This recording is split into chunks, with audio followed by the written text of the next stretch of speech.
Welcome to NFT Tokenomics Office Hours, Episode 3. My name is Nicholas. Office Hours is a new show that gives NFT and DAO creators a creative and critically constructive environment for workshopping their project's tokenomics.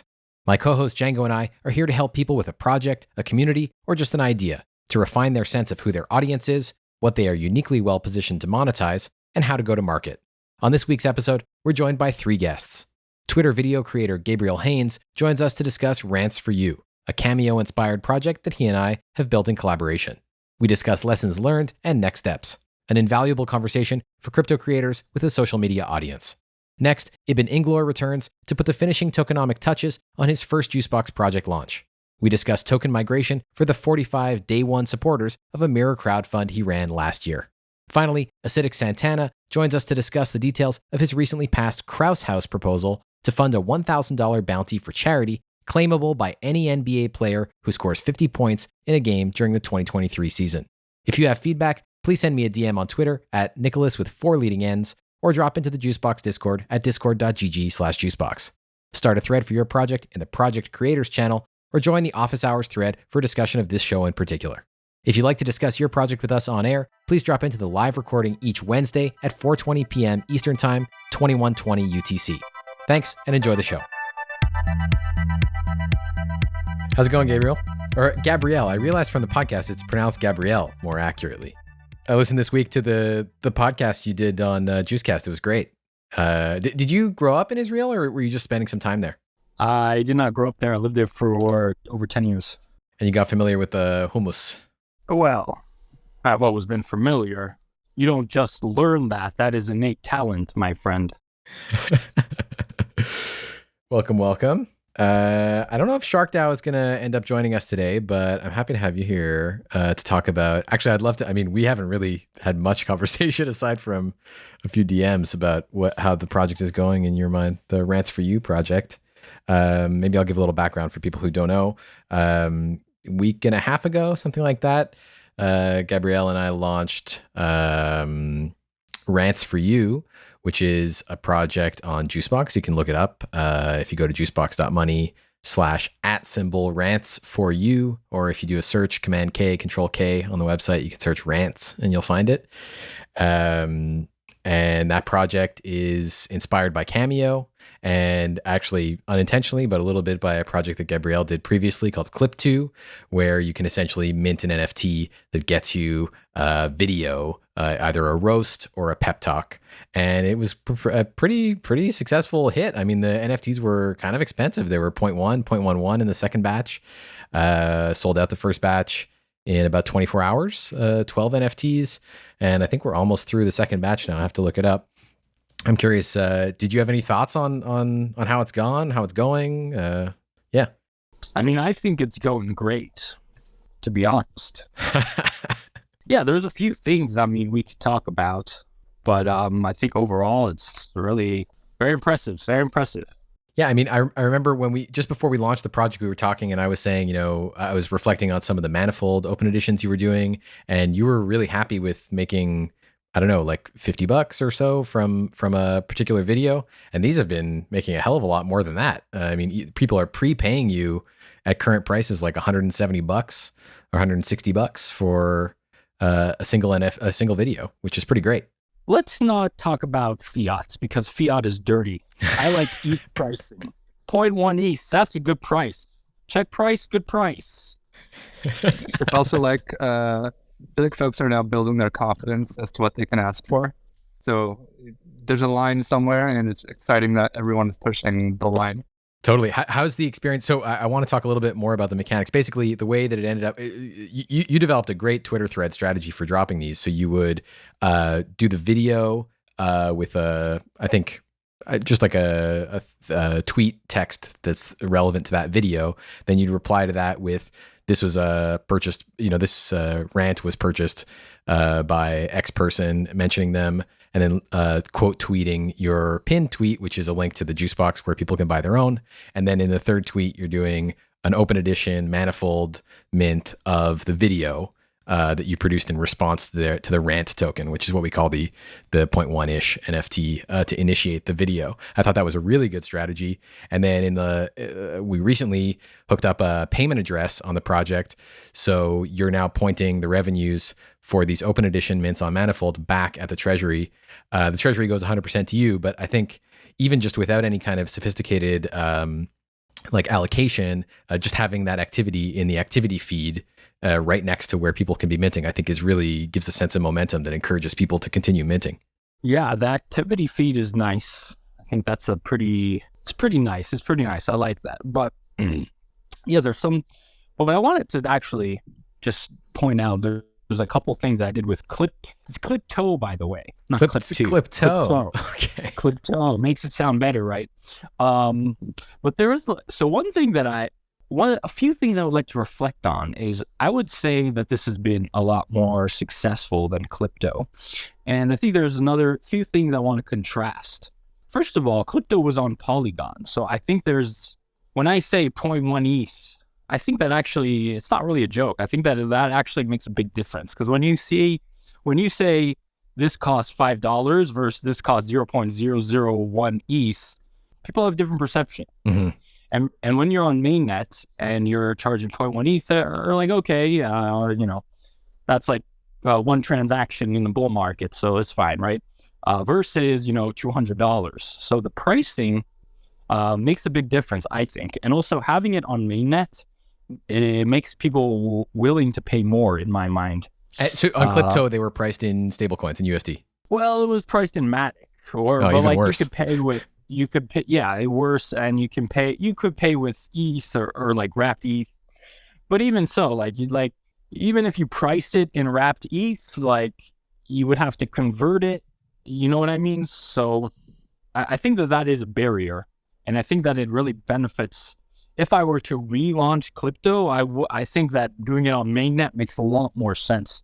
Got it. Okay, so being on mainnet, you're able to get higher prices because it feels more comfortable once you're spending so much money on gas to ask for more, and it's also something about the implied value of setting such a high price that you think is motivating people to even do more purchasing in the first place.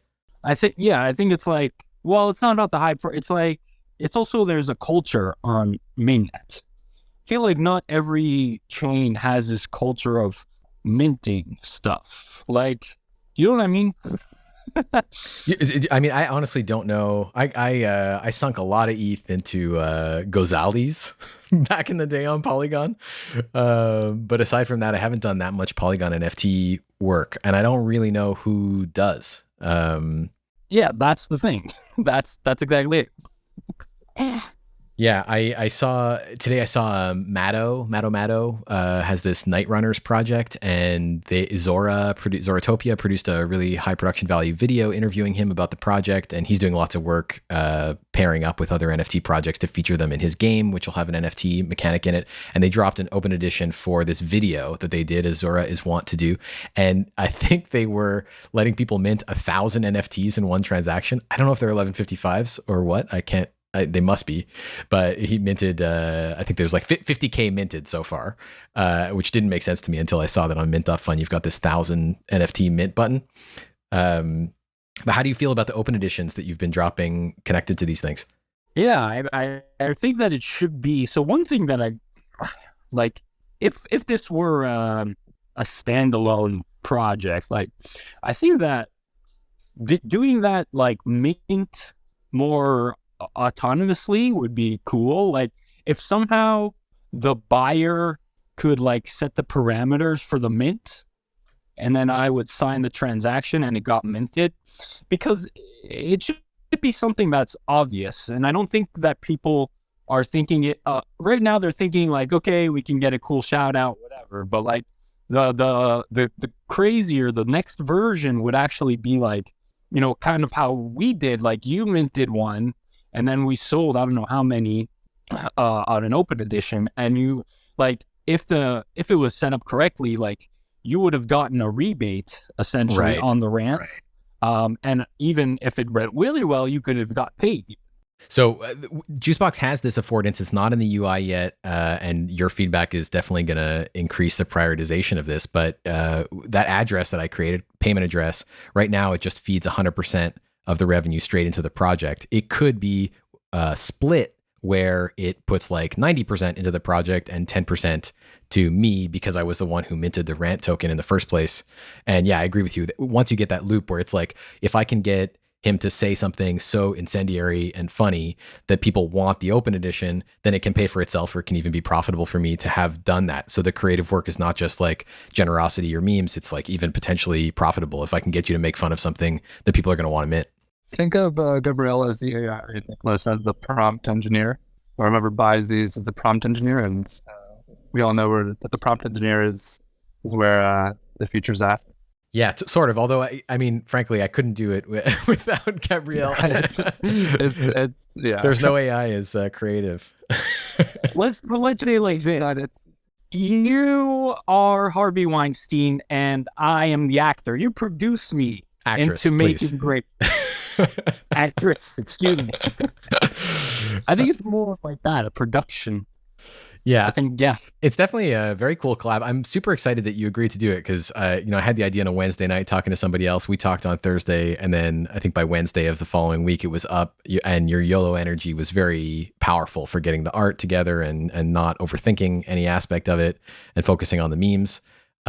So definitely like fully a collaboration. And yeah, I mean, I think what you're pointing at, creating this loop where the funds where the original minting can be incentivized, and maybe having a specific interface for that either inside of Juicebox or on its own website, I think makes a lot of sense because, what I want to do is continue. We have a third set of artwork that will go up when these sell out. There's 6 left of the second collection. So we did 12, 6 of each roast and pep talk in the first collection for a total of 12 NFTs at 0.1 ETH.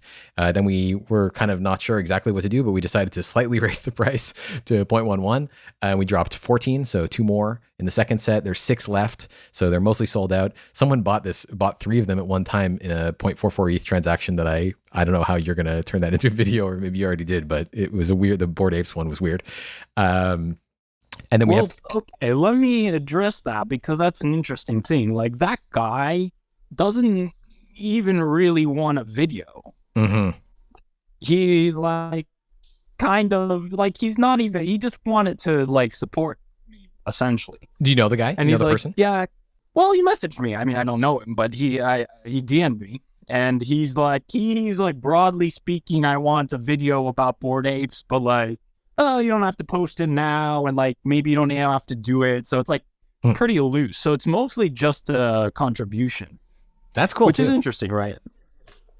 It's interesting that it like you have the ultimate say as to what you do, and everyone trusts you to interpret the memo as is. And at any rate, they at least get the opportunity to post a memo on a public feed that someone may or may not come into. I think the opportunity to leverage the multiple distributions channels here is kind of a huge win. And I've always kind of felt memos for campaigns that are being hot in the moment, like Competition DAO and others, are great to look at paid advertising for whatever project you're working on or whatever you care about in the moment. I think there might be something to kind of keep doubling down on here, especially as other creators are potentially in the loop, and we can it makes sense for someone during an event to budget a little bit towards leveraging your style and distribution to promote the event, and maybe we can package it so it's not just a minute video, but it's a video and then some other aspects that serve to promote, and it's something that hopefully you also believe in somewhat, right? So you're not just yelling about anything, although I think that's also a beautiful style. I mean, I think we got some pretty good traction early on from me. I think the first mint I did was Nouns DAO, because it's been in the water that there's like increasing distaste, or like there had been no criticism of Nouns DAO because everyone was trying to get their money for a year and a half. And then suddenly people started saying critical things publicly. So it felt like a good time to get you to roast Nouns. And then brilliantly, index card from the nouns community replied with a pep talk for nouns. And I think if we could encourage that dynamic, like Facebook makes all of their money monetizing people's arguments on social media. If we can shift some of that money into creators' hands, that is a huge win. I think I want to keep going with this project, and yeah, I think maybe doing like a split. Like, I don't know if I'm producing. Frankly, I'm not doing this for the money, but you could split me into, or even more interesting, split rather than off the whole of the project, split those open editions coming in through the payment address. I think that's really cool. And I'm interested in trying this model out with someone who has a completely different practice, not someone in the same domain as you at all. But Jango even suggested like Sage, the artist who has drawn the 3rd edition of the Rants for You tokens. She could be doing art commissions through a similar kind of mechanism. Or I was also thinking like, all these femboys have these anime PFPs, and sometimes their original artwork, those could also be sold through a similar kind of mechanism where I guess one challenge is like, why would you use Juicebox for this when you could just do it on your own? And I think part of the answer is the activity feed, the sense of momentum and building a treasury. And then if the person has a real interest in having some kind of governance or giving the tokens some kind of additional say or long-term value outside of the art, that is also potentially interesting. But Gabriel, you don't really want any of that, right? You just want to make the videos. Well, I do. Well, I started Clipto because I do see value in this beyond just me. I mean, let's go. Let's use some of the funds to fund. We can point the funds at a new project that is whatever, some new, you can call it Rants protocol or whatever, and it's a front end on top of Juicebox that is really tailor made for this, that builds in the open editions. Could go to Juicebox DAO, ask for a grant to fund that, and we could try and build something that's purpose built for you and on mainnet. All right, well, I'm down for that. I think that the reason that someone would use this the reason that someone would use this is for the UI. Yeah. And on that, for that end, one thing that I would suggest is that I think that there needs to be some sort of claim function or like a token burn function, because there needs to be an action by which the individual is claiming the rant. Because like right now, it's kind of I just kind of know like this person I didn't do yet, so this person I need to do. But I think that having a user buy the rant and then maybe submit a burn the token to claim it. To claim the open edition, the issuance of the open edition in response or something? Well, I mean to claim the rant itself, because then you can make the rant token have actual value on the secondary market, because if it's not burnt, then it's actually still a rant to be used. Do you understand what I'm saying? Who would do the burning, you or the person who bought it? The user. Okay. So the user would buy the rant, right? They get the token. In order to claim the rants, they need to burn the token. They have to put the token on the slot machine, right? Just from I understand, but I'm not sure that adding a second transaction, like if they're communicating all the information they need in the first transaction, is there a reason to, maybe they have to do that in order to issue the open edition, which they can start making money from. Like they're essentially claiming the video. I'm not sure, but I do feel like a second transaction, because there's no difference between a rant that's done and a rant that has yet to be done, right? It's the same token. Right.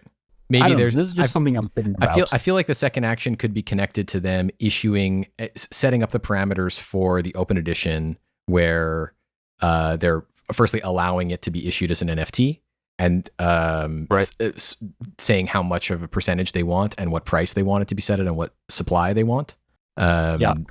And that's why you burn the token. Although I could also see them just keeping the token, because I don't know. Who cares? The other thing that's interesting that we've been doing, not with a great deal of intent, is batches of these things with different art each time we do a batch. So maybe there is some reason for them to want to keep them, because, it's like memorabilia.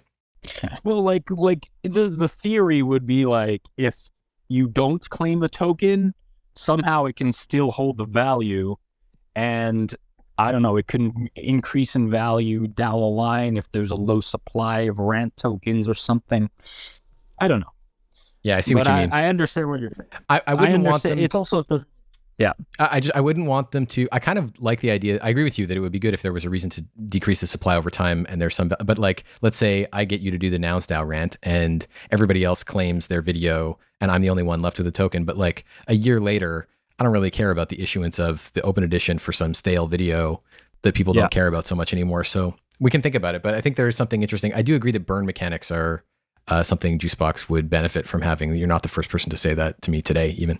Oh, well. Yeah, I can just imagine, just imagine someone like going to a site and then like an animation of the rant token going into like, it could even be a Juicebox or an arcade machine or something. Mm-hmm. And it's like rant clay. I don't know. I just have that in my head, but yeah. Anyway, yeah, it's not a bad idea. It's not a bad idea. What do you think about the price? I think you had suggested that we go higher with the second collection, and I was a little nervous about going too high. I wanted them to sell out. Do you think we should go up for the next collection, the next batch, and what supply for the next batch?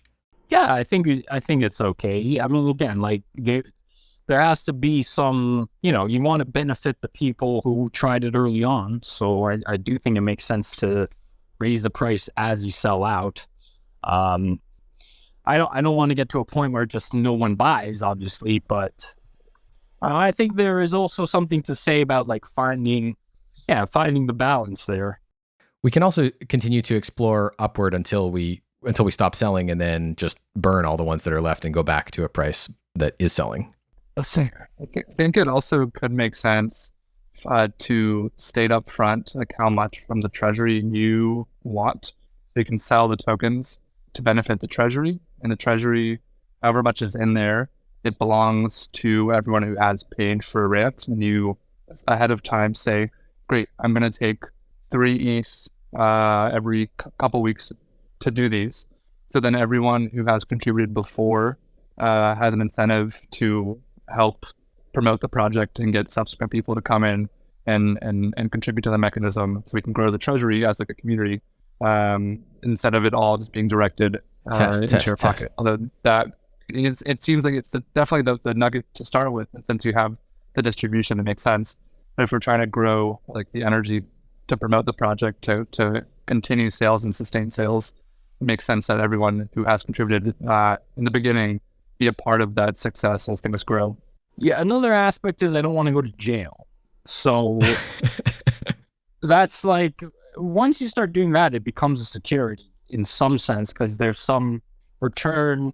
I'm not a lawyer, obviously. I would like that ideally, but and that's more like that's a good community model. That's like that's something that's more regen as opposed to degen perhaps, but it's complicated. I'm not sure. Yeah, absolutely. There's definitely like it's a delicate thing, and starting from the lens of a rebate, once we sell volume of this, everyone gets some of their contributions back. So if the limit is 3 ETH, you want to make cool. If you only sell 3 ETHs worth, then everyone pays their full amount. But if we sell 4 ETH, then that last ETH is kind of split back between everyone who contributed. It's like everyone's price kind of tends downwards the more of these we get out. So there's different ways we can model it, but it has to be like something that the equation turns out kind of yields profit in the long term. And certainly regen being the goal here. I wanted to quickly ask a question, or sort of respond in a way to what Jango was saying with the overflow and sort of stating how much you want to get up front. I'm wondering, have you thought about, like in terms of a content creator, there could be a moment where, the creator undervalues what they're providing and perhaps lose that momentum of maybe being able to make a substantial amount of money on this one viral moment because you're locked into something that you said ahead of time. Do you feel like with content creation that the overflow mechanism in Juicebox is going to work? Or because I feel like a lot of creators that I've talked to kind of go like, listen, if I could make this much money, why would I say I'm only going to make this much money? And yeah, you can reconfigure and so on and so forth, but that could be gone later and lose momentum. Maybe I'll just give a little context for people who aren't up to speed. For example, Chris Bleck, famous critic of protocols, has his Project Bleck report on Juicebox. Every 2 weeks, he has access to $5,000 maximum, regardless of how much comes into the treasury. If it makes less than that, he can only take out what comes in. If he makes more than that, it stays in there until the next 2-week period where he can claim it. This mechanism is called overflow. The amount that you make, the treasury gains in excess of what you have as a payout limit is called overflow. Okay, Jango, you can respond. I think the question is more for Gabriel than I. Oh, maybe. Well, no, it was actually just in response to what you were saying about saying up front, so he's limited to the amount that he says up front. And I'm just wondering if that's a detractor to content creators, that if you make, you get some momentum, you have some viral moment, you can only pull out this much, is that motivating for the content creator? Sure, yeah. I think it totally depends on the creator's intent and what they're trying to build. If they're trying to build a community that fosters other behavior, dope. But if they're trying to capitalize on kind of these momentary swings, that might be more favorable. But it sounds like, and it's also, it's like the onus is on the community to actually access the funds, right? Just because token holders have access to funds in the treasury doesn't mean they're going to burn their token or whatever to get part of that growth back. Instead, most people, if they're building a community, a part of the community may want the creator to keep leading the way. They are the leader and tell us what to do, But having the community ownership bit kind of gives everyone a sense of purpose along the way. Gabriel, it totally depends on what the creator wants to do. Yeah, Gabriel, in your case, what do you think? How much magic internet money can I put in my goddamn wallet? Well, I don't know. It's tough. Because I don't know. What I like, I think, is the model of you pay for the rant, and then if it's a good rant, you can make your money back or more. This way, everyone has skin in the game, because if you're putting money down for me to make a video, that means you're either okay with losing it, or you're like, this is a fucking good idea. And I'm willing to put my money where my mouth is, because I need to make sure I'd put in the upfront investment. That's the reason that people are purchasing it, is because, they like what I do, right? And then if they add to it, then I'm happy to share that upside with them. I think there are some creators who I can imagine want to create communities where community ownership is very important to their mission. I think of Tiles, tiles.art for the unfamiliar, where the funds for the mint, which had a kind of ramping price, when you mint, the funds go into a Juicebox that is managed by all the minters, which is the Nouns model. I think it does make sense for some communities, but I think probably people like you, Gabriel, feel like you're the one doing the work. So why should you be limiting the upside for yourself for a community who, while they're participating, maybe could have a more direct participation by having some role in the open edition mint, rather than this nebulous community role that you maybe don't really, it's not a goal of yours a priori. So doing it would be just to appease this pre-existing Juicebox model, from what I understand of your opinion through our DMs and this conversation. Is that one thing that I think maybe makes sense is take a portion of the revenues, and part of the reason that you're paying for these videos is, to get them done, and because they want to support you. And the other reason is because a portion of them are going to fund a separate treasury that is dedicated to building the front end that makes this into a fully fledged product that other creators can use really easily. Yeah, I mean, but the thing is, the reason they're paying is also, in a way, is to support my work so that I can continue to improve it. If you see my most recent video, which I posted right now, I'll pin it, or I don't know how to pin it. Yeah, you gotta go share it. Yeah. Basically, hold on, let me see if I can, I don't know how to share it. But anyway, it's with a drone. It's sick, okay? And obviously the drone costs money, but it makes the shit look cooler. So if I get, more money, if I get directly funded for creating content, I'm going to improve it by, whatever, getting a better camera, getting a better studio, whatever it is that I can do, to make this thing bigger and better. So just to say, okay, we're putting this in a treasury for the community to manage. Well, the community doesn't know what makes good videos necessarily. I do, right? Because I'm the one making them. So that, I feel like just putting it in a treasury, it doesn't mean that it's going to be allocated well, right? I don't know. It's you see so many treasuries, okay, Uniswap treasury. What did they use their treasury for? DeFi education fund. Have you been educated by this DeFi education fund? No, it's bullshit. What is going on here? So it's I don't know. This whole idea of a treasury, it's not so simple, right? Absolutely. Okay.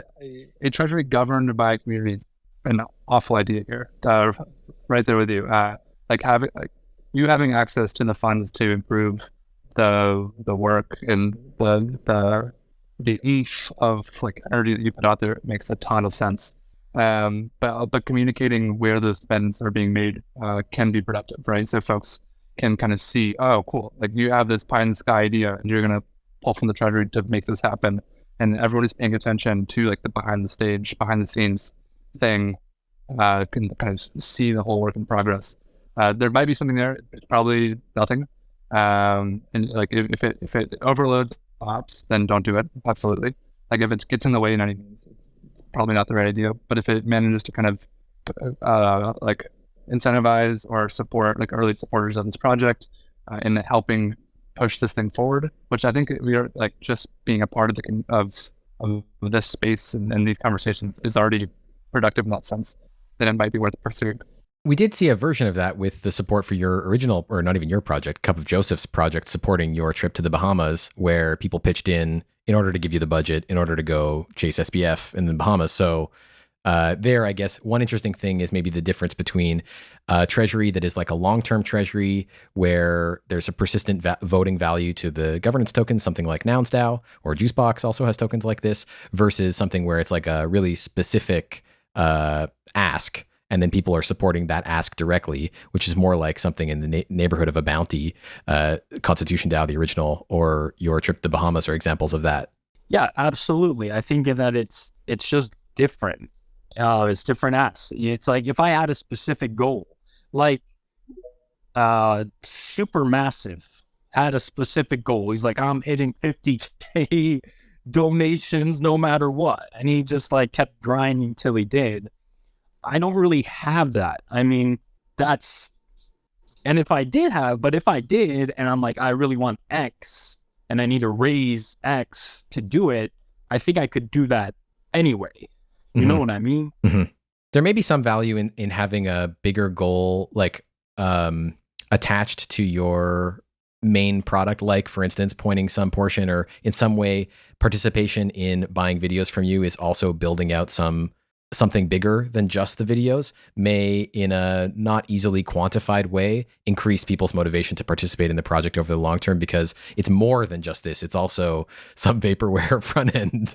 I guess that's the Bored Apes model. But maybe that having at least the aspiration to have some vision beyond just the direct product, the direct utility of the token. My short opinion on what you're doing is the best thing we can do to propagate this this form of project and form of minting, aside from the idea you mentioned of getting people who are participants to also be able to make money, is just for you to make money. I think when people make money, people notice and they start to replicate that model. So as long as you're getting paid, and then even better, if the minters are also having an opportunity to recoup costs or make money, then people will pay attention and other creators will start imitating the model. Yeah, for sure. Another thing is one thing that I personally, I don't like to promise too much, because promising can really get you into trouble, especially in crypto. So if you say that you're going to do X, Y, and Z and people put their money for it and don't do it, to me, that is really, really bad. So leaving it just leaving it open to be like, hey, if you want to support me, this is great. Like, but don't expect anything. But on the other hand, you can see that I've made videos every day for however many years. So it's like, you know, there's a level of trust in that, you know, and that's what the thing is. I don't want to explicitly say, you know, unless I have a very high conviction in whatever it is I want to do, I don't want to explicitly say, oh, I'm aiming toward this just because I want to aim for something. Sure. Jiggly, you had a question? Yeah, well, I wanted to like riff off what Stevie G was saying, how he was asking whether the Juicebox mechanism is unfavorable when something is viral, because you can't change it. But I think that's a huge advantage. Like, you can ride the virality and get, you know, collect ETH into your treasury, but still stick to your original plan, right? And the ETH is still there to be distributed later. So I just see it as a huge advantage. Like, you're still collecting it, you can still redeem it later, and it just builds trust that you're not going to just go put it on some wallet and never create content again. And it incentivizes you to like keep the community happy and keep making content because you have that smaller distribution. It's just like, I feel like it keeps your head level too. So putting that out. Yeah, like the like how this would look would be, imagine every 2 weeks there's 4 ETH in the treasury or however much can go to your wallet, and the rest just accumulates there. And then eventually you have an idea like, great, let's buy a drone, or great, let's buy a studio, and we look and there's like 30 ETH excess in the treasury. Now we can explicitly schedule it, right? So it's not over promising. It's just like, you and everyone else sees there's built up potential here. Only you have access to it. And then you can be like, great, let's take 10 ETH and put it here, or like take 10 ETH, put it into my wallet and spend it on this. Or hey, it's time to collect the magic internet beans into my wallet, and then kind of up that weekly, but kind of keeping this more cash flow model where if you have excess this month, you know that you can now rely on that cash flow over the next 4 months if you don't do anything else. Or if you do, let's keep writing it up and then make these or rather, you can do it all alone, obviously, like allocate it. But if folks see stuff accumulating, folks may contribute to the ideation and support and be a part of that story, which could be useful. The goal is absolutely right, though, to maintain sustainability and to get you paid. There's no question about that. Everything else should not get in the way of that. Yeah, I have this sense, I don't know, Gabriel, if you want to respond to that, go for it. If not, I have the sense that it depends on the temperament of the creator. I could see something like the Rehash podcast, where they're very community oriented. The community is now picking their podcast guests 100% of the time. The community is now becoming a resource to the podcast, where it's finding ideas and making connections to other people in the ecosystem that maybe the hosts don't have directly. It's an asset and a resource that they wouldn't have had if they didn't hand that power over to the DAO. However, I think my maybe pessimistic impression is that probably most creators don't want the overhead of dealing with it, but those who do will really benefit from it. Someone like Chris Black, who has a strong moral compass about the kind of work that he's creating, it's very important for him, and he describes in videos that were posted this week on the Juicebox DAO YouTube, that it was very important for him to be able to set a maximum salary per duration as a kind of promise. And if he stops delivering, people are able to redeem the tokens that they put in to get some portion of their original donation back, whatever hasn't been spent yet. So I feel like it kind of depends on the creator's temperament. Hollow LZ, you want to say something? Hey, what's up, guys? Can you hear me? Yep, sounds good. Sweet. Gabriel, first of all, big fan of your art, sir. End of compliment.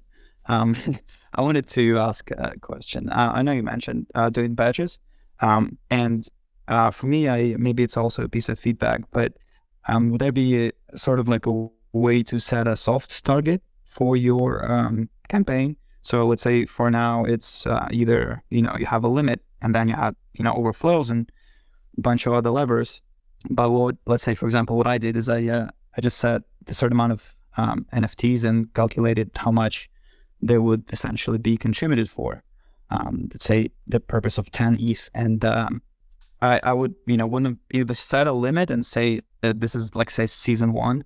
It's not a hard limit because I don't want to deal with the redemptions and, further complicating the mechanics. But sort of like a soft limit for a batch or for of NFTs, or let's say batch of videos, or it's a season 1 production in our case, where we would release the tokens. And I wanted to then make a comment on the second thing. It's the forward-looking statements, which Gabriel mentioned. And so depending on how many contributors you have, the profile of those contributors and such, there should be sort of like a pass to still manage your treasury with Juicebox, but also be on the right side of compliance and know when and if you would need to maybe choose a registered desk or go for crowdfunding or whatnot. So in this particular case, what I want to say is we're not even making forward-looking statements. What we're saying is that we have a soft goal of 10 ETH and we want to produce a season. And so we will then maybe auction the complete season, or let's say for some episodes, and the money the ETH will go back to the treasury so that the treasury can be maintained, but know that if we hit the soft target, we're going to withdraw and start producing without a future promise. And then once we produce and have the badge that we can sell or auction, then the monies go back to the treasury, and thus we make those tokens that you'd receive somewhat usable in future sort of development. So sorry, I don't want to take too much time and go into the token mechanics, but that would be just sort of like my 2 cents about maybe having like a soft target, which doesn't exist kind of now unless you explicitly just point it out. To me, was the only way is to basically just limit the number of NFTs and the prices per NFT, so that if I reach that, that would be sort of like my first withdrawal to start doing something. And also say you could justify the pricing using like 0.1 and 0.11 are great. I love how increasing each season, and the seasons are 3 or 4 days long. Like, brilliant, so good. But I think like folks would be willing to pay more if there was if it was of interest to state the higher working goal, and it's not a promise by any means. But if it distracts from the day-to-day, just I'm a video creator and I don't want to deal with or talk about anything else, then like put a stamp in that and let those around you do the work of figuring out like what the next season could look like. That's Nicholas for pulling that mechanic out. Like, here's a question. Like, okay, let's take Chris Bleck. We were using him, right? So what is he? I haven't looked at his page, but I'm assuming it's kind of like, what is he selling? What is he's really just selling membership tokens. There's no function, no utility. And I suggested to him a couple things, which I would love for him to pick up. One of them is one of them is to sell audits, essentially, or whatever protocol analysis that he does at a very high price. I think he could sell that for 15 ETH or more, and just pay people to get him to talk about them unvarnished, honestly. But I know in the past he was on a Juicecast episode right after you, I don't know, and he mentions that he had done that in the past and felt that it was maybe not totally ethically sound, although he mentioned that he's considering doing it again in the future. So I don't know the parameters of that. The other idea I had for him that I thought would actually be more fun is, could we come up with a front end that lets you essentially like do a tug of war where detractors of him, like, can we monetize his detractors, his haters on Twitter, so you can like pay 0.01 ETH and throw a tomato at Chris Bleck or something? Like, can we start to turn the controversy that he generates on Twitter into something where he's benefiting financially, not only from the supporters, but also from the detractors, and let you dunk on him for money, and let him collect the money? I think people would actually do it. Even people who don't like him or dislike him, I think it would turn it into a fun thing. Well, I don't know about that. I dunk on him for free, so I don't know why he'd pay.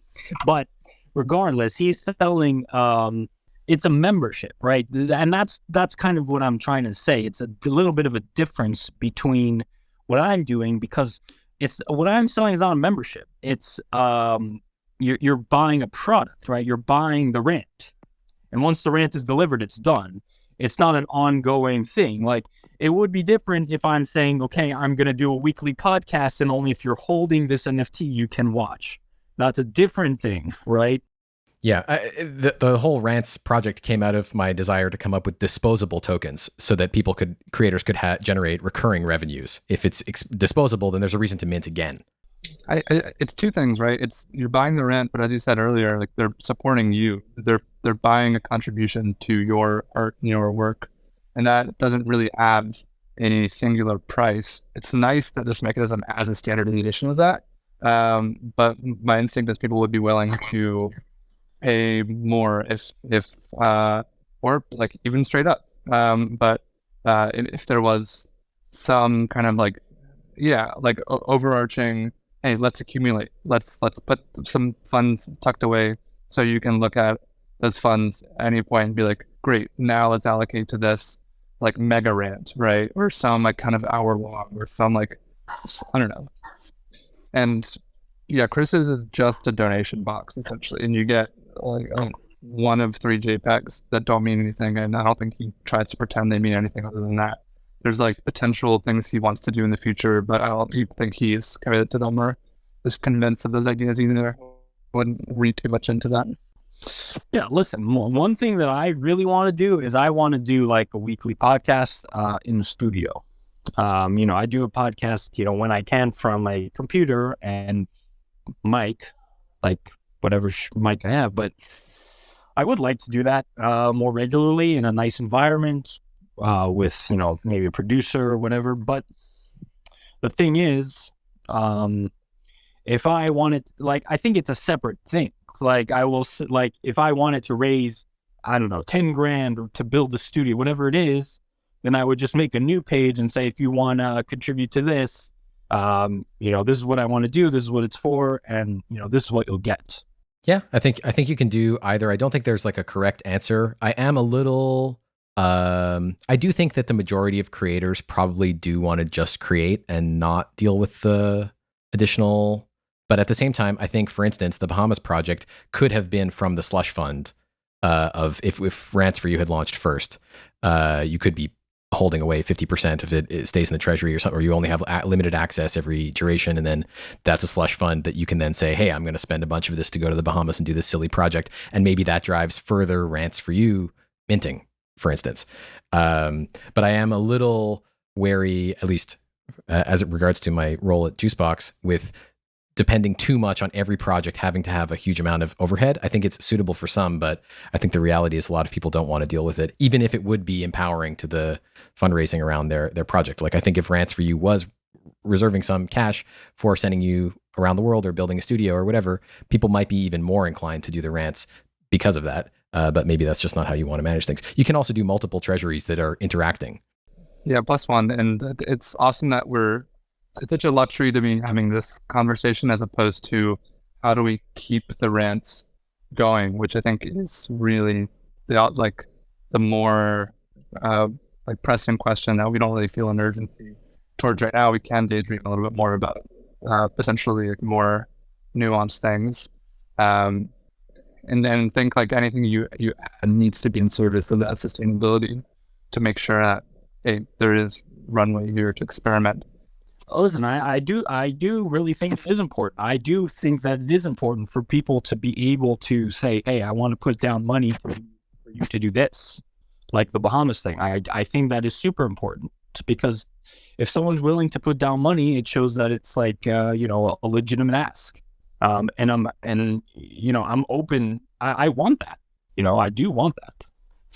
And then conversely, from the community's perspective, it's very it gives people confidence. If you were to open up a treasury yourself, I know the previous one was Cup of Joseph and he didn't have a role in that launch, but if you were to open something yourself in the future, to seed that with some vote of your confidence, like, hey, this is what I want to prioritize, I think people would pile it after you and help make it a reality. It's a very cool optimistic future. Super stoked for the work you do. Got a quick question here. I'm curious to hear other sort of creators' thoughts on ideal stack for the Web3 creator. So launching out a podcast and some long form content, and it just feels like there isn't, this very integrated approach right now. I think Lens is probably the nearest very crypto native way, right? To kind of keep everything contained, but even the sort of like cross-chain issues, Lens is on Polygon, we're talking about minting on or leveraging mainnet as your sort of primary source. Like, curious to sort of hear more of what you guys have seen as successful like creator stacks and where Juicebox has played into that, or outside of Juicebox as well. Gabriel, any thoughts or? Well, outside of Juicebox, I mean, Manifold has been, very impressive. I think it's definitely a breakthrough platform. Short answer, Manifold, good app. Juicebox, good team. Yeah, it's crazy because even what Manifold offers is really so basic. It's wild how long it took for us to get such a basic tool out there, but it is great that it exists. As far as distribution goes, that is the hardest question, right? It's great. How do you connect? Like, maybe we have the money rails on chains somewhat improved and working, but the social rails and the distribution stuff is very difficult. And oftentimes when starting treasuries, it's a lot easier for project owners to come with a community, at least 20-ish, and more people who can kind of seed the momentum of that treasury.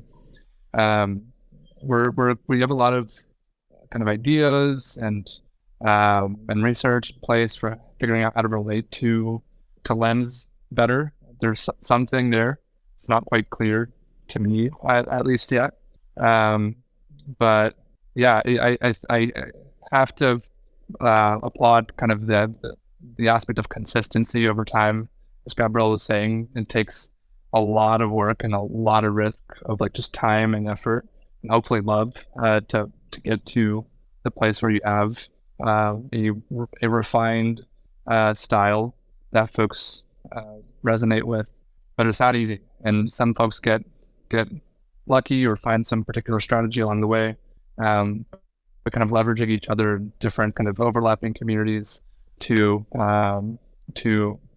support one another in that mission, in that kind of journey to find wider distribution. I think it's pretty important. Yeah, I would say, I'm not sure that Lens really has the distribution. I think Lens will be successful when it deviates further from existing Web 2 social media and it already does lean somewhat into the collecting, but I think these things will be more successful when they do things that their Web 2 alternatives cannot do primarily. So I think like a Juicebox integration over on Lens would be really awesome for that reason, because Twitter's never going to let you fundraise crypto directly in the interface.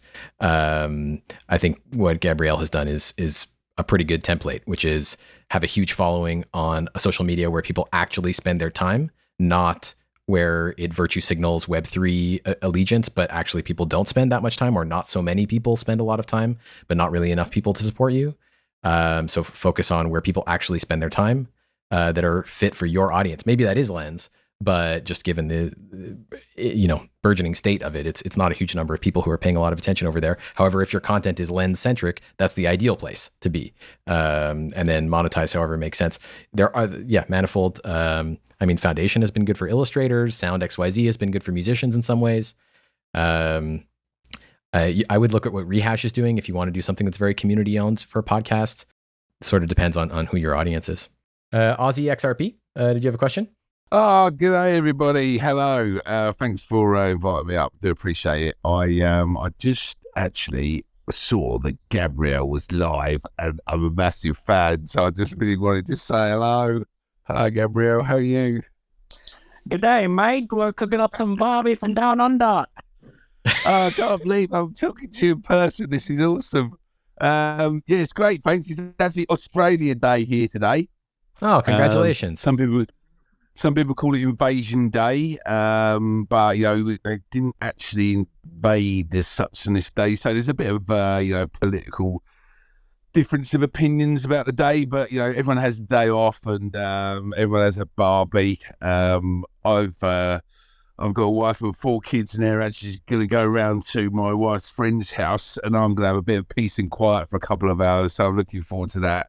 And that's basically about it. I'm sure that you're all having a good chat about NFTs and stuff. I'm quite interested in all of that stuff anyway, so I'll carry on listening.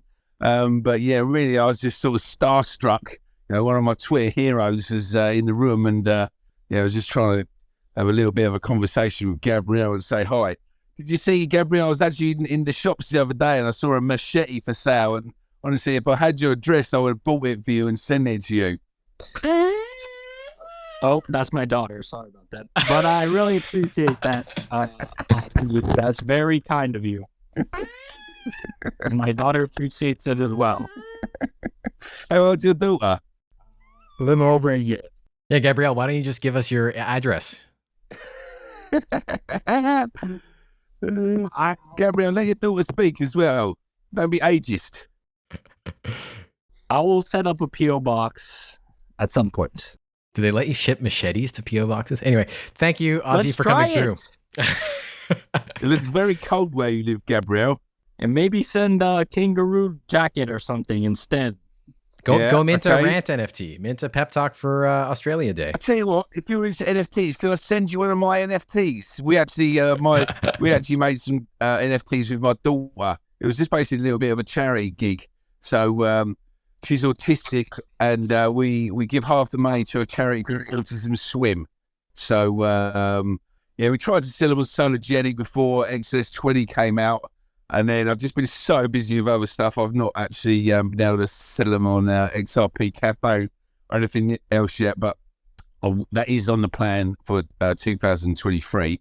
But I still have some Rosie May NFTs that haven't got a good home yet. So if anyone wants one, just follow me and send me a message, and then with a wallet address, and I'll send you one over for free. Great, perfect. Thank you so much. Next up, Ibn. I know you wanted to talk about. We have two more people to talk about and talk to, and it's been an hour, so I want to try and get through the next couple people. First up is Ibn Inglor talking about music, his music NFT project, and afterwards we're going to be talking to Kaspotz, aka acidicsantana, who is organizing a project with Krause Haus. That is going to be very interesting too.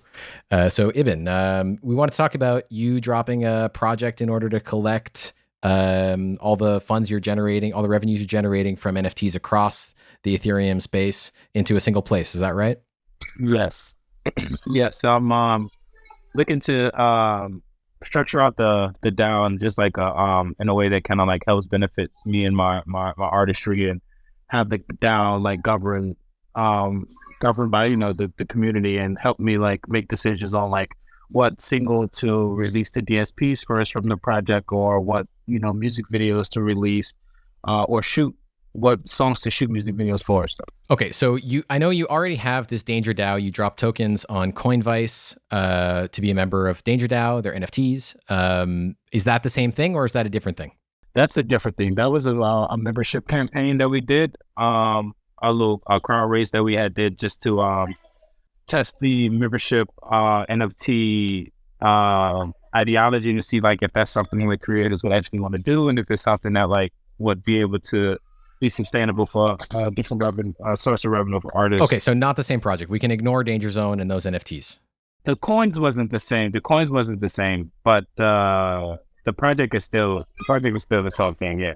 Like the music, the NFTs that drop off sound is still the same thing. You said it was going to be for. So you're trying to create a DAO of your fans who can have some influence on your career and creative choices. My question is, yes. Do we have to pay attention to the existing DangerZone NFTs? Are they involved in that, or can we ignore them? You can ignore them. Okay, great. Yeah. Great. For now, we can maybe later on reintegrate, but I'm just trying to get simple to something we can actually launch. Because for those who don't know, Ibn was on last week. We also talked about this project last week. So trying to get a little momentum to get something onto mainnet. Okay, so you want to get, and you also had a mirror crowdfund a long time ago, and there's an ERC20 floating around from that was issued on the basis of the mirror crowdfund. Are we thinking about those people, or can we set them aside temporarily also? I am thinking about them because essentially they're like the first 45 people that I saw in the DAO. So definitely want to reward them in some type of capacity. Okay, and when you say in the DAO, you mean the Ibn Inglor DAO. Again, we're not talking about DangerZone at all. I get you. I didn't think about that's actually kind of got me thinking there. So yeah, they'll be in the Ibn Inglor DAO. So that's why they'll be able to, when we put something on, when we launch the Ibn Inglor Juicebox I'll be able to give them a percentage of the NFTs that come into that. Okay, so to simplify, the only existing audience that you need to somehow upgrade into a membership into this Ibn Inglor Juicebox are the people who are on that Mirror crowdfund. Do we also need to pay attention to the people who've minted on Sound XYZ, your songs, or on other Zora, etc., or Yes. not? Yes, we want them to. Yeah. I mean, well, no. Essentially, I'll say no. I'll forget. I'll say essentially we worry about like the early adopters, and then everyone who's minted, because they're the ones who have the ERC20. So everyone who's minted on Sound, they just are holding NFTs of mine, and I would like to reward them with some, with a certain type of, in some type of way, but essentially we'll be focusing on like the early adopters. Okay, so it's these first 45 people who have the mirror tokens who we're trying to somehow incorporate into stakeholding in this new Ibn Inglor Juicebox project. And later on, we can come back and look at the DangerZone and the Sound XYZ and Zora mints, and maybe somehow also give them a share. Gotcha. Is that correct? You tell me. I mean, I'm following your lead. Yeah. That's it. Yeah. Okay, One great. more question. Is there some collective funds already that to kind of start some governance over the funds, or are we starting from just the idea of governing a sense of purpose in future work and not kind of governing the allocation of some already established funding? There is no funds right now, so it'll be just the second point you was making, Jango. Cool. Gotcha. And then, so part of this started with, because we had some discussions, it was a little confusing, so trying to simplify things. Today we had a brief conversation in Discord over, can we just point like you dropped a Zora NFT today or yesterday? Is that right? Yep, today, the performance meant from Art Basel. So, for instance, we could try to airdrop some tokens or put on the reserved list the people who were in the mirror token holders, create a new project, and then point the revenues on a going forward basis from the Zora mint and from future Sound XYZ mints into this Ibn Inglor project, which will essentially be paying you, but allow them to have some kind of governance role in creative decisions. Does that make sense? Does that sound good? Yeah. Yep. Yeah, that's essentially what I'm able to do. Yeah. And do you foresee the people who are members of the Ibn Inglor project having their membership represented by a fungible token or an NFT? I say a fungible token. Okay. Is there any particular reason, or just like that? Yeah, just like that. I think the fungible token just would be a little bit more easier to not easier, but like it just represent everything that we're doing a bit better than just the NFT. Okay, and then do you want the members of this Ibn Inglor project to be able to refund some of their tokens and get a share of whatever's in the treasury? Or do you want them to just have a governance role, maybe voting on Snapshot or in Discord, something like that? I think starting out, just like governance, and then like if we get to the point, is it changeable at any given point, or like once it's done, it's done? Okay, so yeah, I would say starting out just governance, and then once it gets to like a certain point, like let's say the treasury reaches a certain X amount of dollars, then it's like, okay, we'll start to implement like the redemption. Yeah. So it sounds like the reason that folks would ask you to make some song over another song, or to suggest moving in one direction over another direction, is because once that work's done and it's up for sale, that song might drive more network effect, more traffic, more attention, more revenue back into the shared treasury. So there's kind of this over time, like regenerative effect of making choices and then reaping the rewards, and that the feedback loop will inform what's working and what's not, and kind of evolve and change over time. And that's kind of the effect you're going for. That on top of helping push just the whole narrative forward as far as like Web 2 and just mainstream releases also. So it's the way I see it is you help me figure out which songs to put on Spotify, Apple Music, and all that from the project. And once that gets, attention and gets traction and royalties start rolling in from that, then the royalties from those songs will kind of come back into the shared treasury as well. So it's kind of like just a way to, involve the community in helping me figure out like my creative process moving forward. Yeah. I want to jump to Stevie G, who has a question in just a second, but first I wanted to ask, is this a real governance problem? I'm surprised you don't want to put out every song that you publish as an NFT on Spotify. Essentially, I do, but I'm just focused on the DangerZone EP that was just released because I released it in as an NFT first, and now just moving it. Now I'm moving into pushing it into the DSP and mainstream world. Okay, but why would you want to ask people for permission to do that? Don't you like definitely want to do that? No, I'm asking them to. I'm asking them to like not for permission to do that exactly because I mean it's going to go to DSPs regardless, but just to help me, just engagement and trying to figure out like which songs that they resonate with the most. So it's like, okay, I have 2 singles in mind that I want to throw out for the first single into DSPs. I can't really make my mind up. Can you guys help me make this decision type of vibe? Okay. Stevie, you wanted to toss in? Yeah, I just wanted to sort of follow up on some of the ideas that we've been talking about this project.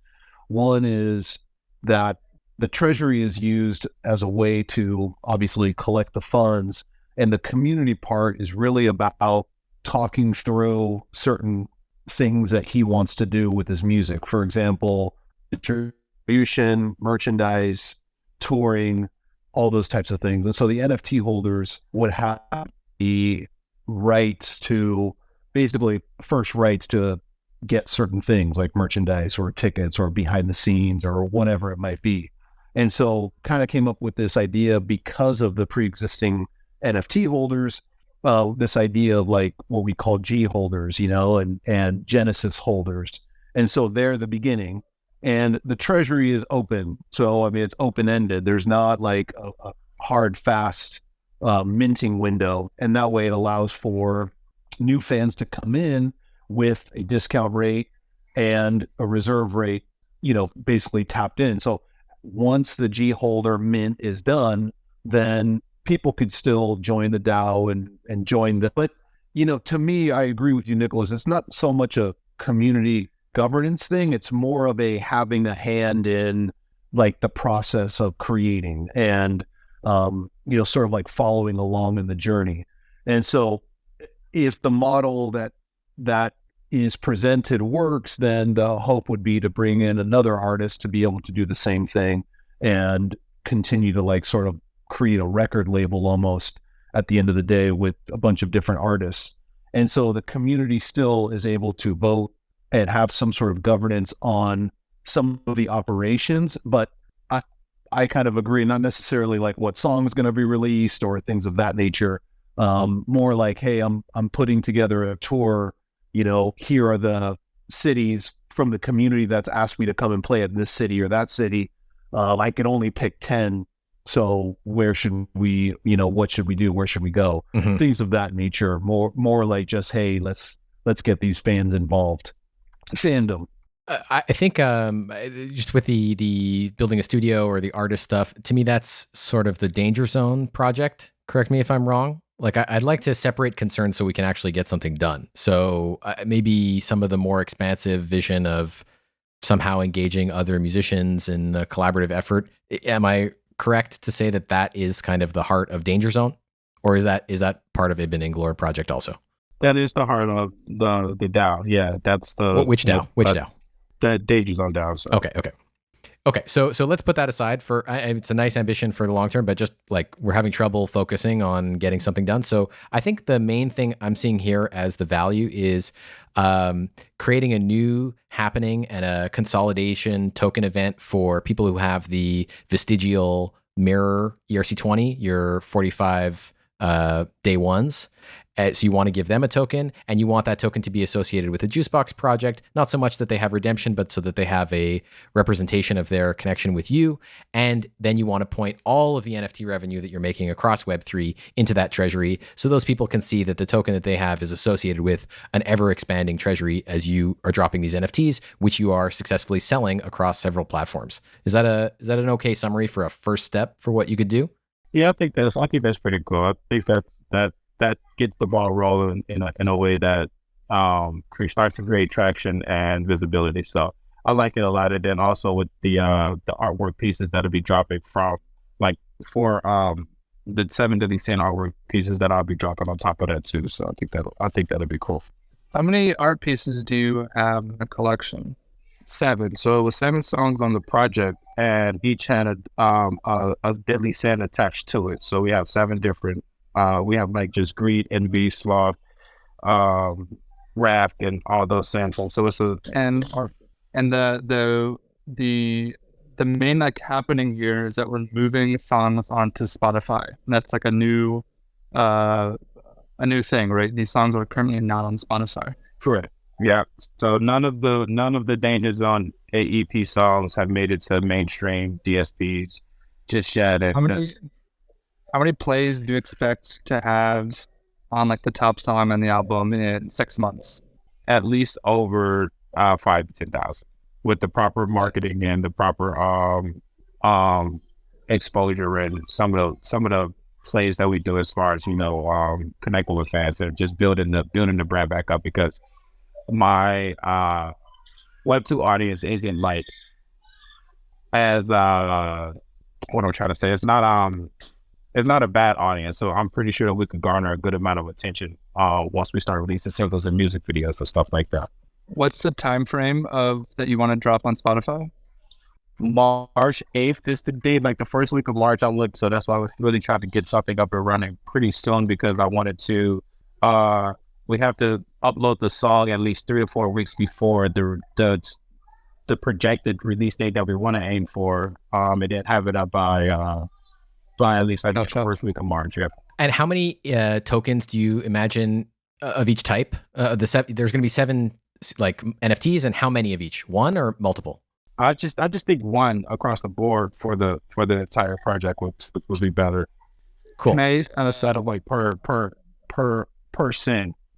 Very pie in the sky idea. It likely won't be the best way forward, and it'd have to be a commitment.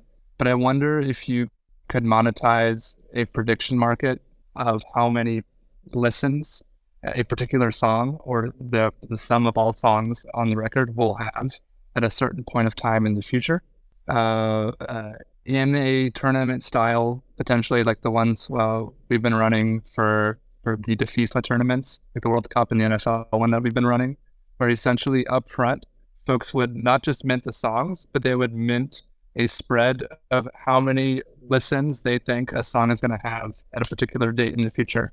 So if I think the song is going to have 10K to 11K, I can go and mint that NFT. If I think it's going to have 11K to 12K, that NFT, maybe we have a few spreads. And then we have kind of, there's a minting period where folks can essentially mint their spread of choice, any number of them. And then mintings close. And then some part of the accumulated pot there goes to fund the treasury. And the rest gets distributed at that date in the future once we know the answer, right? So everyone kind of both plays into an opportunity to actually benefit. They play into something that benefits your treasury, and they also benefit from promoting the record to actually hit the number that they are trying to get it within.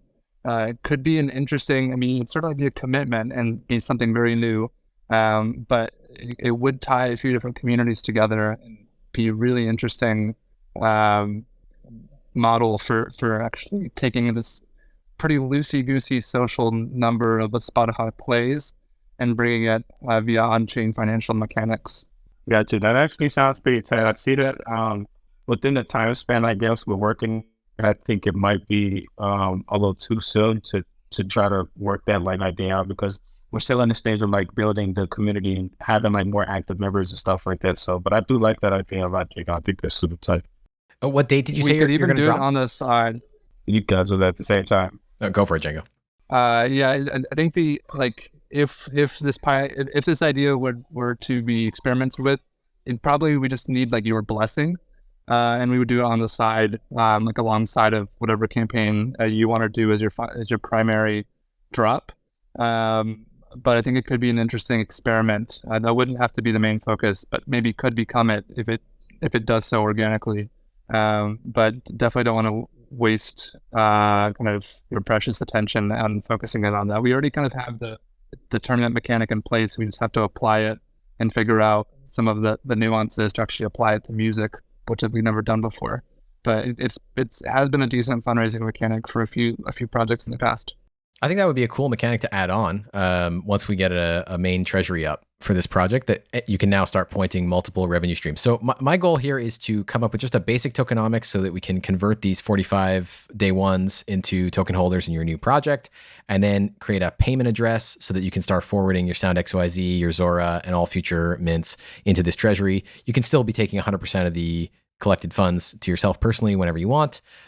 Maybe you consider if you want to set yourself a max cap per duration to inspire confidence in your fans.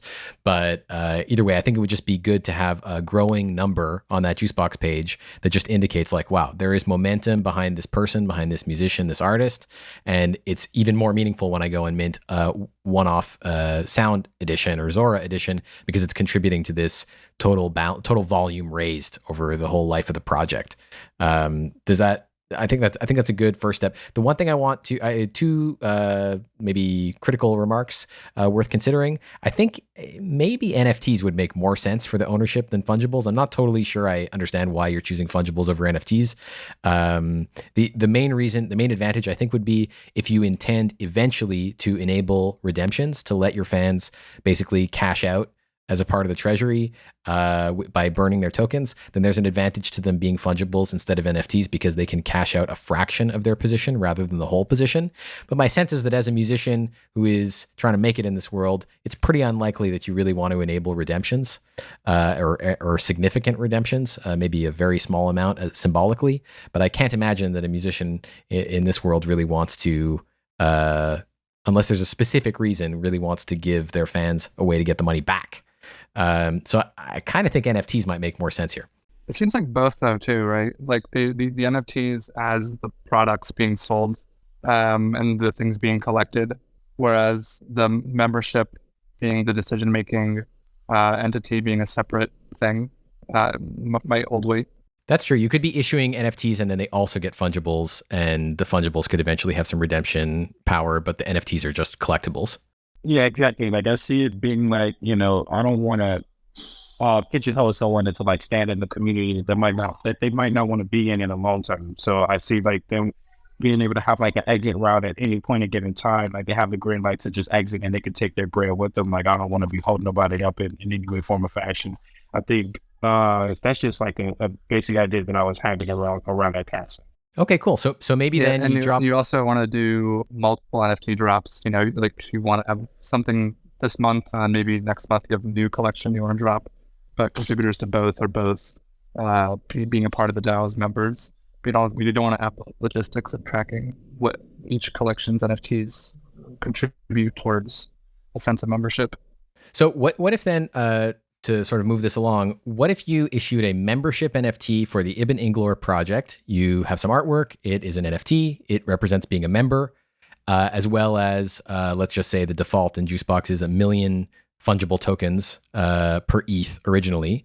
So you could airdrop one NFT plus the amount of tokens corresponding to how much they paid in the original mirror drop, where 1 ETH equals 1 million. Just do the 1-to-1. So if they give you 0.2, they get 200,000 of the fungible tokens, and we just airdrop that to all of your day one supporters. And then anybody can join and be a new member if they want. They can pitch in, set a price for that membership NFT. I don't know, 0.1, 0.5, 1 ETH, whatever you like, which will also issue both the NFT and the membership tokens. If you want, you could do multiple levels of membership. I think maybe that's more complicated than it needs to be for the first day. And then you create the payment address, start pointing the Sound and the Zora into this treasury. And then when you're ready to drop 7 Deadly Sins, you drop them also in the same interface, right next to the existing membership NFT. So people can continue becoming members, or they can mint any of the 7 NFTs that represent ownership in the collection. I think you could do maybe more than 1 NFT for each song, or you could leave it at 1, something to think about. Doesn't need to be decided today. It's a future question.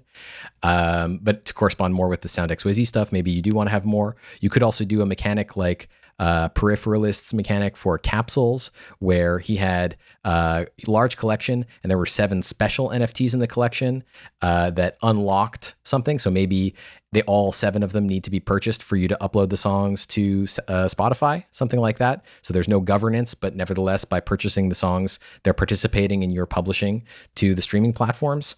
I think that would be a comprehensive thing. The only other comment I wanted to make was the whole premise. I'm not totally sure that.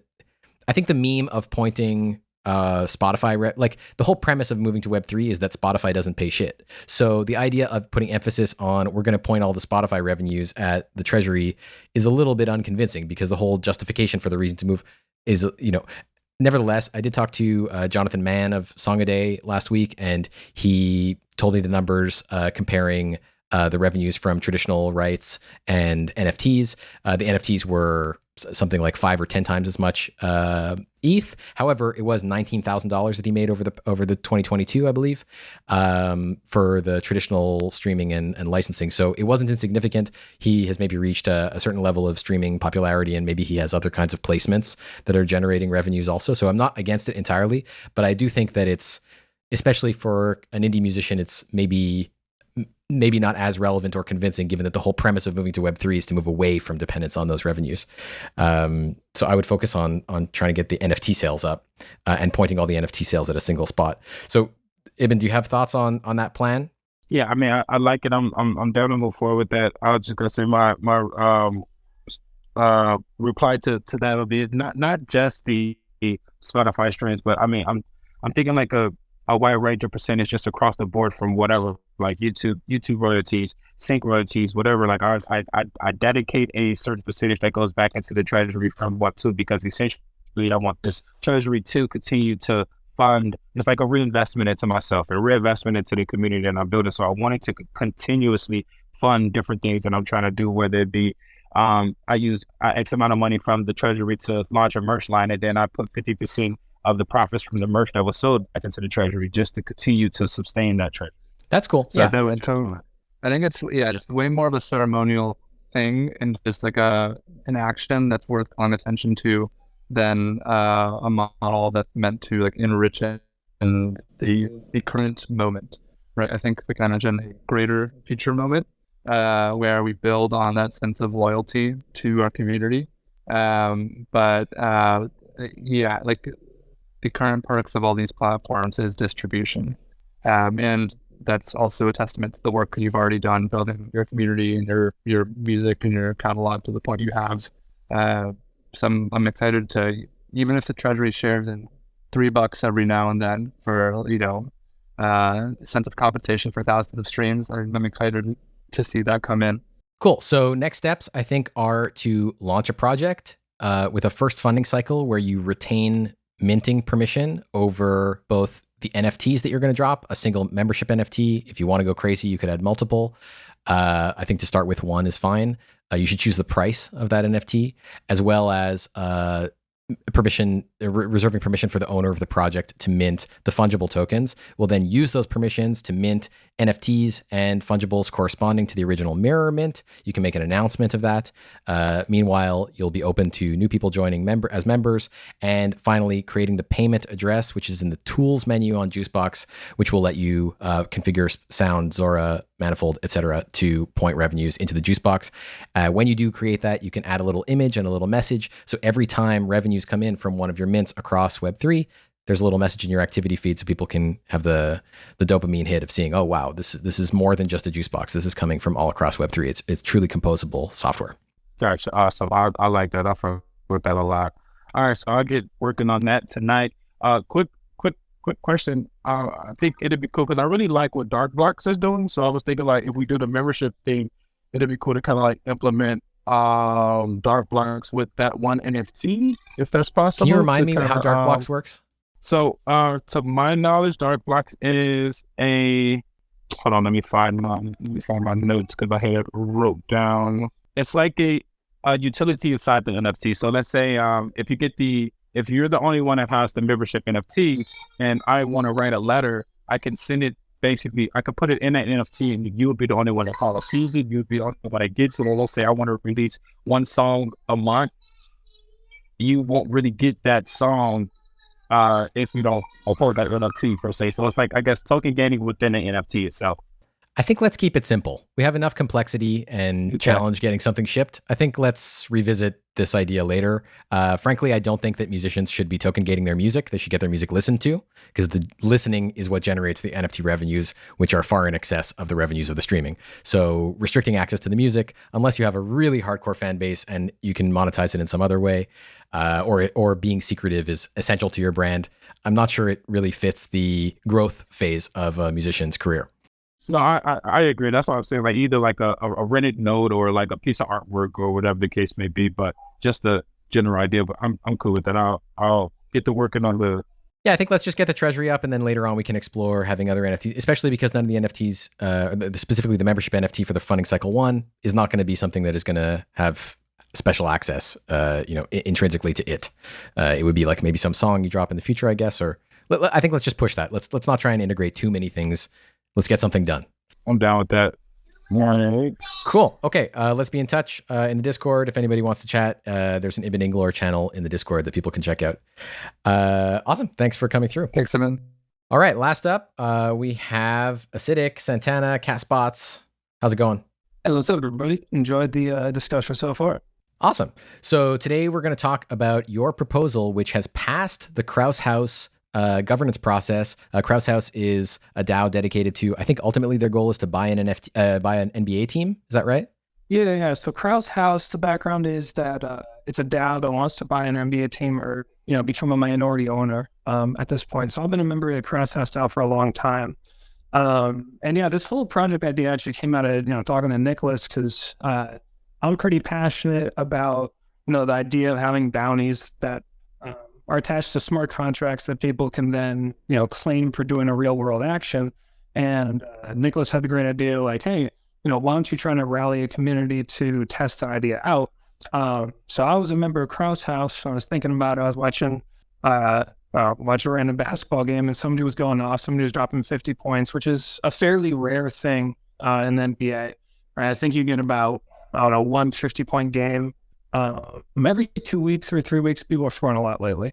But my idea was like, oh, wait, what if you could, have a bounty that's only claimable by, a professional that completes a certain task? So say there's a Web3 bounty, and I was saying, the next NBA player that hits 50 points in a game, they can claim the money that's in this contract. So I went to the Krause Haus people, and I floated this as an idea, thinking that, all right, so could send up a Juicebox contract, and Krause Haus seeds it with like $1,000, and then anybody out there is able to contribute to it. If any NBA player that drops 50 points after the day of the bounty is eligible to claim it. And then the catch being that to claim it, they do have to mint an NFT and send it to Krause Haus. Krause Haus would then raffle it off to one random contributor, right? So you kind of incentivize donations by two different ways, right? Well, in one manner, people might just want to contribute to this experiment because it's interesting, right? There has to be some value point where an NBA player would want to claim a bounty. Nobody really knows what that value point is, but that's the experiment of this all is like, all right, can we discover that? Is that $50,000, $10,000, $100,000? At what point are they going to go, oh, wow, there's this value out there for me to get. I should go claim it. And then another piece of it is, anybody who contributes, they might get a chance at, Steph Curry mints a one-of-one NFT to commemorate a 50-point game at Madison Square Garden, right? That's a valuable piece of memorabilia, and you might randomly end up getting that because you contributed to it. So that's the background on everything. It's fairly complex. So Nicholas was nice enough to say, hey, drop by, because now I got to figure out how to do all this stuff. So yeah, I would love feedback, just suggestions on best way to go forward. My most primary question right now is I have to talk to Krause Haus tomorrow, and I'm going to have to tell them, who's going to manage this. I don't want to hold the funds for Krause Haus. Ideally, it ends up being somebody who's, more senior member. But I'm just wondering, should I would it be best to have one person from Krause House that manages everything? Can you do a multi-sig juice box? Is that going to make it too complex? Yeah, that's my main worry right now. Yeah, so It's a brilliant idea. I just want to recognize the idea. It's so complete, from start of like a seed of a meme to its completion of raffling the NFT, the ceremonial NFT back out. It's such a good idea, and I think actually fairly simple to execute.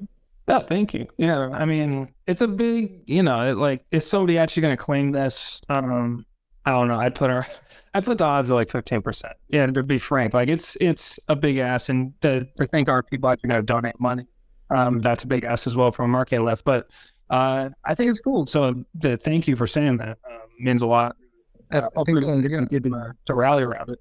Yeah, a small thing you could do is make it no risk, right? So you can put funds in, and at any point you can take your funds out if you lose confidence that someone will actually claim the thing.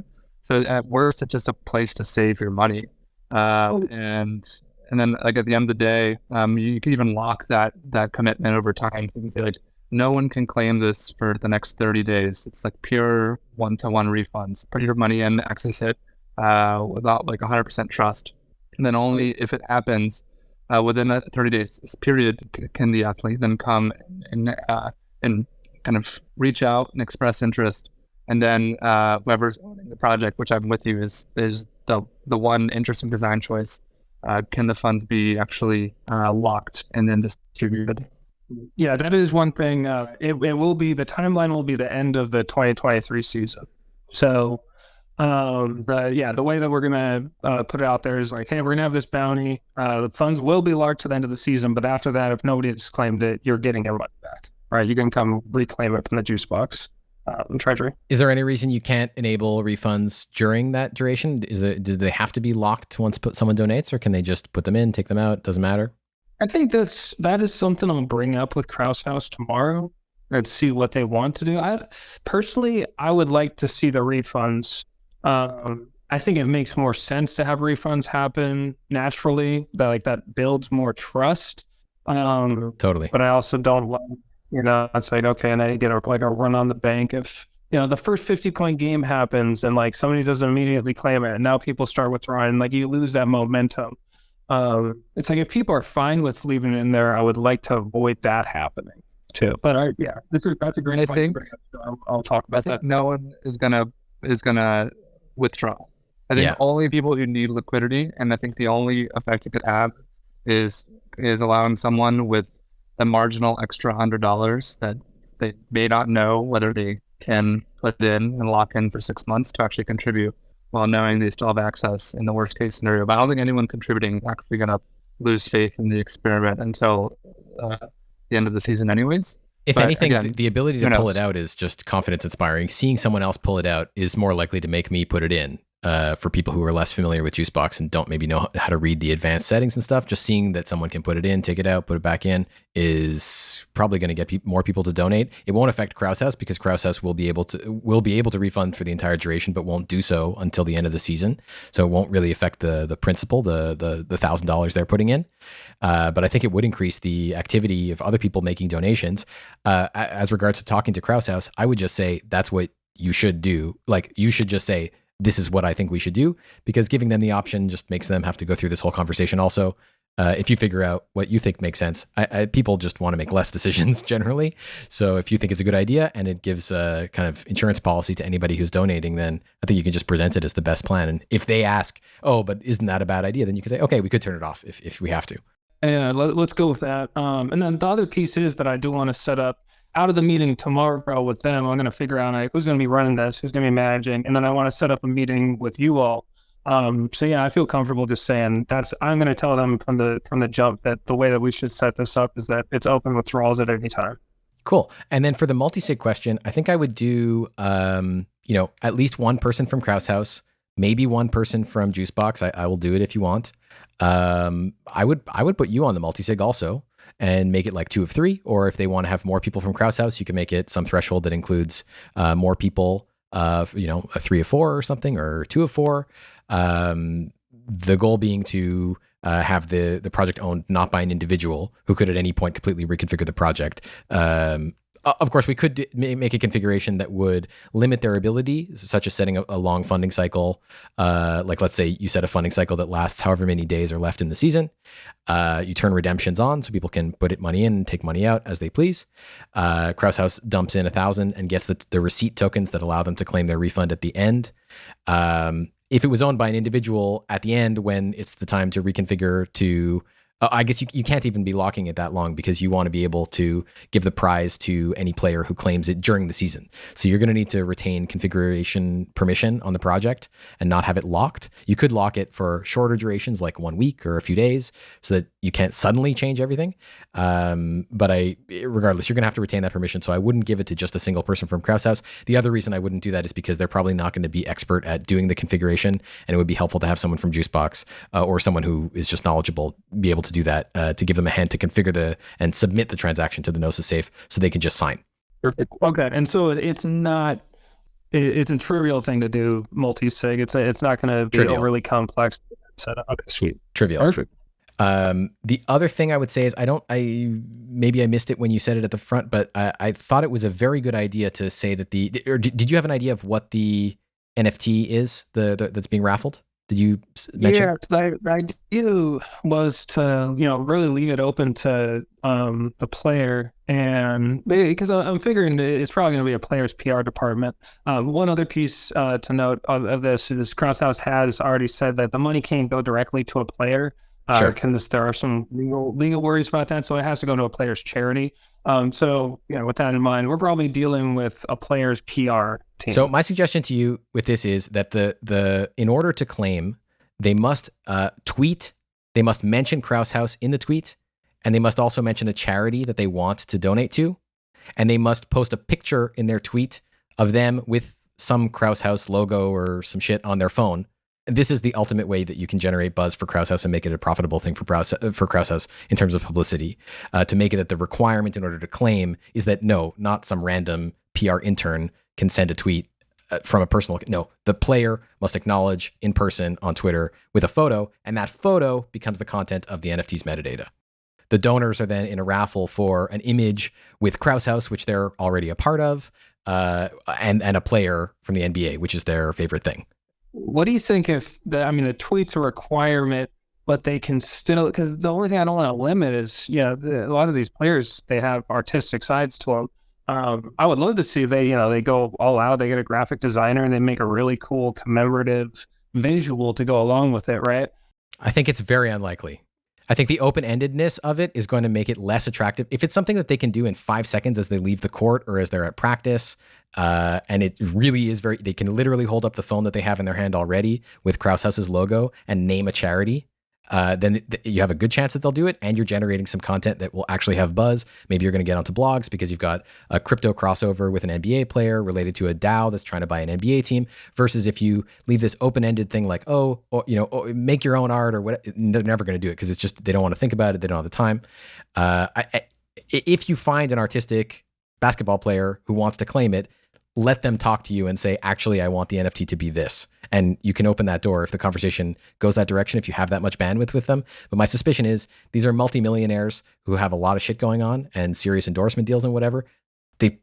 It's unlikely that the open-ended question is going to incentivize them. It's probably going to disincentivize them because it's more overhead. They have to make decisions that they don't want to make. No, I totally understand that argument too. I'm going to open up the question to the team tomorrow, right? Because the way that I did present it to them was, that sort of, I talked with some of the members of them. They're like, oh yeah, that's cool. Like, Damian Lillard would totally do his own NFT, right? So that was something that they were thinking as well. I do want the tweet stipulation. That's huge. I think you should, no matter what, there should be a requirement that you need to post about on social media to guarantee that it's real, and to get that PR buzz. So then I would pitch it. I would pitch it like, you need to do the tweet, the one that I mentioned specifically. They need to post a photo mentioning the charity and Krause Haus in a tweet with a photo of them holding up a Krause Haus logo. You need to get the picture with Krause Haus. That's essential. Don't forget that. That's essential, because that's where Krause Haus gets publicity on whatever sports blogs. with a sports audience. And there's a reason Krause House exists. There's a great crossover between people who love American sports and people who are into crypto. So the opportunity to have a photo op as a stipulation for claiming the prize is something you should not forget to present to Krause House. Second of all, I agree with you. There are probably basketball players, and maybe the Krause House people love this idea. I would say that's the second half of the second tweet in the thread announcing the contest is to claim, you have to post a photo, blah, blah, blah, blah, blah. And that photo becomes the NFT, or if the player, blah, blah, blah, blah, blah. But it's the last clause in the thing, because that's going to look like work. And that's going to look like relatively unpaid work to most people. So I would probably minimize that in order to increase the chances of a conversion. Sounds good. So I'm just putting some notes down right now. Okay. I think this is fire. Yeah, I agree. You walk me through this, and Pusher, you were the one that pushed me towards this idea. So I'm so happy you came through. Yeah. I mean, and I talked to somebody else from Wagme United today too. They're looking to buy actually they do manage. They manage a team in England, or a semi-pro soccer team. And one of the people there was like, oh yeah, we could do a similar thing. So awesome. Hopefully, coming out of this, we can get a couple more events like this and raise some community buzz. Yeah, I also love the cross community opportunities. There's a lot that we can leverage each other's strengths to fundraise and distribute these missions to. Absolutely, this is dope. I'm so glad that you're doing this project. It's awesome, and it really came out of that conversation that we first had over DM. So it's beautiful. One last thing that we didn't cover.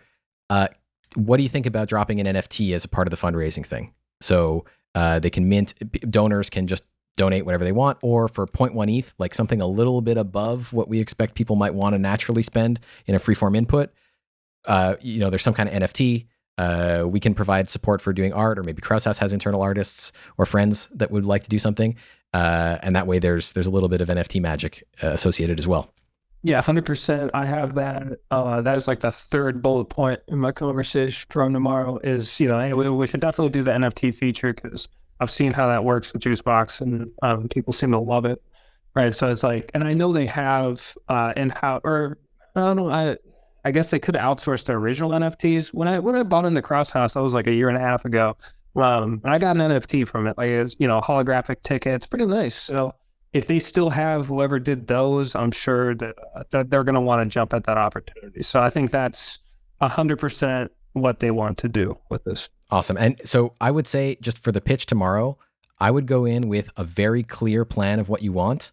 They can definitely change anything that you say, but being confident about the strategy will convey the energy that you want them to receive in receiving the idea, rather than just tweaking it in ways that maybe will make it less successful. So I would be really specific about what you think is the best thing to do, and absolutely anything can be changed through conversation, but having that strength of confidence about, this is actually, we thought about this a lot before I came to talk to you today, and we think this is a really good idea for these and these reasons, will help to convince them that you know what you're doing, it's not a dangerous thing, they should definitely go through with it, and they should actually be super supportive of it because it's a huge publicity event for them.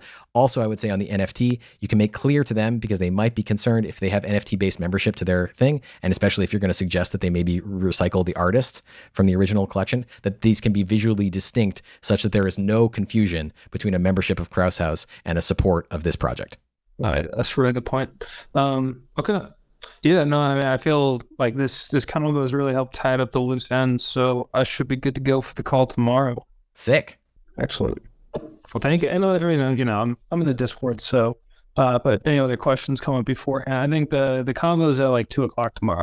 Great. Let me know if you want to run by any, like the draft of notes you want to present to them or something. Feel free to post it, tag me, and we can talk about it and just hammer out anything that's missing.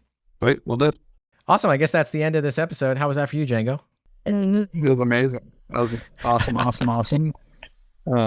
Yeah, it's very inspiring to see these ideas being patched together on the interfaces. It's like huge chefs, everyone who's worked on this stuff. And yeah, it's really all about what folks do with the tools and how they leverage them to build these intra-community trends. And I'm blown away. Totally. It makes me really excited, some of the projects we talked to today about splits pair in the interface. I think that's going to be great for letting people gain revenues and then still do like a split. Like Gabriel was using 0x splits originally. It would be cool if he could split off some percentage to enable that open edition regen mechanic he was talking about. And also with Ibn, like the forthcoming burn ERC20 mechanic for getting token swaps for becoming a member of something. I think that'll also be great. Yeah, there's a lot of stuff that isn't necessarily the Juicebox native functionality that you can just build. Like take the tools, take the accounting primitives that exist by interacting with the treasury, and then build auxiliary components that stitch them together. I'm kind of like not that much in favor of pursuing narrow purposes like as a Juicebox protocol, because a lot of these only kind of apply to a specific use case, and we need to find resources to be able to go after those and create experiences for those. But there certainly are patterns emerging that are generalizable to all projects. And I think those are very interesting to pay attention to, just to make sure that we have a set of general tools that can be extended to do these different things. Yeah, totally. I mean, I think splits and burning tokens are probably relatively generalizable. Splits is already there. It's not in the interface. Functionality is already there. Yeah, it's not in the interface. That needs to be in the content pair. It's also a thing, right? Like the front end team is doing a lot, and they have a lot of different responsibilities, and some cognizant of the prioritization effort there, and would be nice to find a way out of that. But I think it's just the nature of nature. Totally. An argument for another day, but I think we should very much focus on supporting specific applications, because what we lack right now is specific applications. So when we see things taking off, I think we should pay attention, not immediately do exactly what that project needs specifically, but if we see things around people selling NFTs related to their Twitter following and they can't produce them fast enough, I think that's something we should pay attention to and not be afraid to lean into actual applications, which everybody else is providing. And we're stuck in this kind of generic, unspecified space that leaves people wondering, what is this thing for? Both. Yes, and. All right, great episode, everybody. Thank you for coming through, and see you next week. Thanks, everybody.